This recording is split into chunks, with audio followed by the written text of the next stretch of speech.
The November election 48 days away now. All registered voters in the state of Nevada should receive a mail-in ballot. If the voter does not want to go to the polls, they can mail their ballot or drop it off at early voting locations or at polling locations on Election Day. Now, critics say, some of them say, they just don't trust the process. So the I-Team's Vanessa Murphy went to the man in charge of the election in Clark County, and that's Registrar Joe Gloria. She has more from what will be election headquarters in North Las Vegas. There's a lot of misinformation about the upcoming election. We want to clear that up for our viewers, and I have Clark County Registrar Joe Gloria here to help clear this up. We are in front of the room where the ballots will be counted. And that's one question. How can voters be sure that their ballot was received and will be counted? All voters will have the opportunity to go on our website.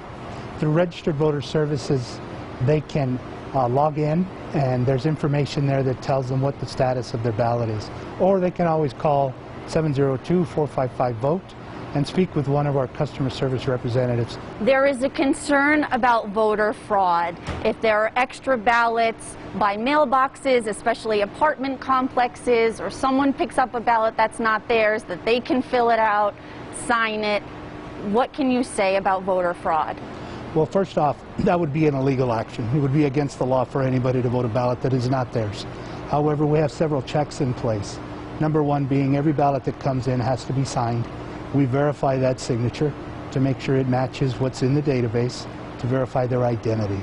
And there are several steps that we have as far as security also leading into the tabulation of that ballot. President Donald Trump has suggested voting twice. What would you say to that?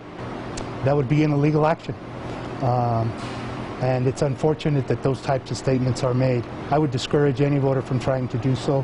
We will definitely know if you've casted two ballots, and we will go after any voter who is illegally voting twice. Southern Nevada, Las Vegas, it's a transient location, and especially now with the pandemic and job losses, people might be in between homes. How can you be sure that they will receive a ballot? Voters need to make sure that they're checking to be sure that their information is correct. So now is the time to update your information if you've moved, because mail ballots are not forwardable. Whatever address we send it to, if there's nobody there, it gets returned to us. Thank you so much. Less than 50 days from the election. If you have questions, let us know. We will try to get them answered for you. In North Las Vegas, Vanessa Murphy, 8 News Now. Vanessa, thanks for that information. And the Clark County Register is scheduled to hold a virtual informational session tomorrow. We'll have more information at 8newsnow.com, along with a link where you can register to vote.